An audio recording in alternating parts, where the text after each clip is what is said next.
What's up, everybody? This Mondre. I'm coming back at y'all again, but this time from a different perspective. March the 24th, 2012. It's a great new beginning. It's been a long time coming, but I finally surrendered to God and prepared myself to answer this great call of preaching, teaching, evangelizing, kingdom building, doing whatever it takes to compel people to God. I just want to relax today. I don't really want to have no format. Just want to kind of talk to y'all a little bit and give y'all some history on the process of me taking this initial step. You know, for a long time I aborted my purpose. I didn't really want to do it. I didn't want to do it because there were some things I didn't want to let go. I had a stronghold. I love the female species, and that was something I didn't want to separate myself from. I was a street guy, born and raised in the hood, in the projects, you know, drug dealer, clubber, you know, partier. Just those were some things that I wanted to hold on to for a while.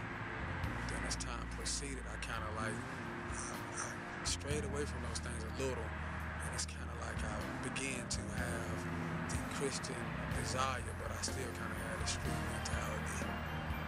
And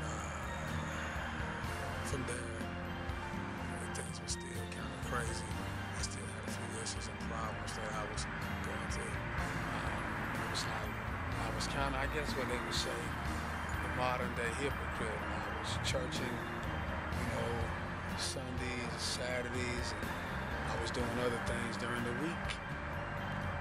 It took me a long time. I went through a lot of things. I went through a lot of crazy relationships, hurtful friendships.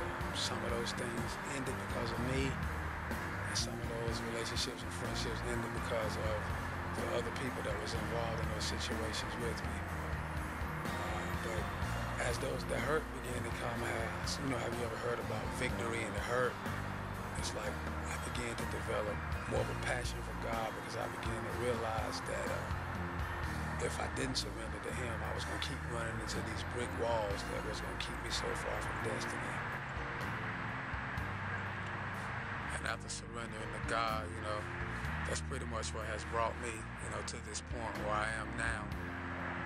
And even at this point, I'm still facing some oppositions, still going through a few hurts, still going through hard times, and still being tested and tried.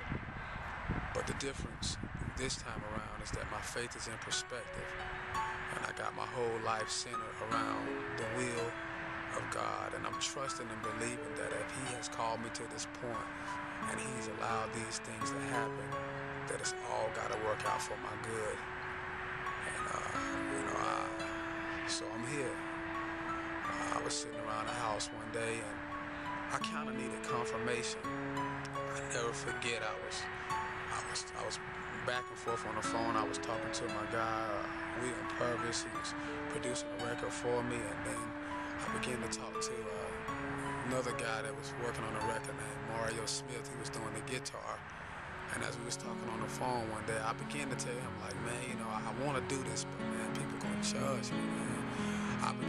I began to be fearful. It's like I developed that passion and I surrendered, but it's like I began to be fearful again. I was like, you know, what if a female from the past that I done wrong by, what if she blasts me out on YouTube and talk about the past? Or, you know, what if my daughter's moms talk about, you know, the things that I done in our relationships? You know, I began to think about, you know, so many things. What if my current situation, you know, the opposition we face, and what if what if the people I used to sell drugs to, or what if the people that saw me arguing in the streets, what if they just all, you know, came forth and began to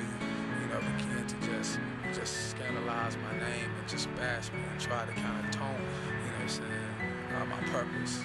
And I was talking to Mario that day, and he said, man, I'm going to sum this up with you with two questions. He said, but it's a Bible verse, Romans 8:31. And he asked me, he said, if God be for you, who can be against you? And right then and there, you know, I made up in my mind. I was like, you know, I'm going all the way. Can't nothing stop me. Can't nothing block me. Can't nothing slow me down. Can't nothing take away my compassion. passion. Can't nothing take away, my drive. I just became ecstatic about going forth and answering this call at all costs. Family, whatever I gotta lose to answer the call. I'm just there.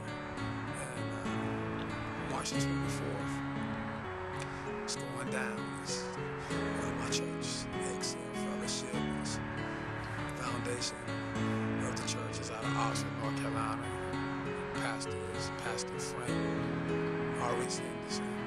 But we're going to be doing this at a church called Christ Chapel, Freeway Baptist Church. That's the hosting church. Actually, my mother is a member of that church, and that church is in the Edgecombe County area, kind of around Pine Top. It's just like in the center of everything, not too far from Greenville, North Carolina, not too far from Farmville, North Carolina, not too far from Rocky Mount, not too far from Tarboro. But this is going down there. There is a word, and there's a strong, powerful word from God. And that's the day it's all going down at 7 p.m. It's going to be good. And I just want to say this, God has a way of giving you the assurance that He has your back initially through every situation that He presents to you. I wrote a song one time that said He didn't bring you to it, not to bring you through it. And God, I just want to inspire all the people that have callings in their life that maybe you was facing the same thing I was facing. Maybe you was fearful of how people would judge you.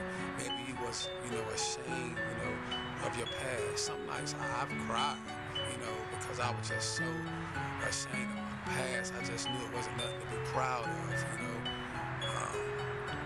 But God said, hey, man, the past is the past. You gotta press for the mark, for the prize of the high calling, and go forth. And I'm saying that to everybody. I don't care if your calling is being an usher, a choir member, a preacher, a teacher, a trustee, a treasurer, a secretary, whatever it is God is calling you to initially do.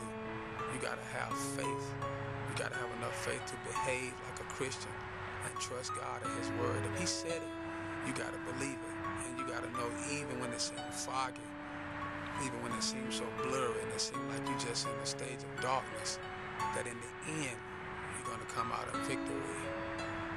To every call, there has to be an answer. And this is just my way of saying yes to God. We gotta go. It's been good. I hope to see you on March 24th, 2012. It's going down. God bless you.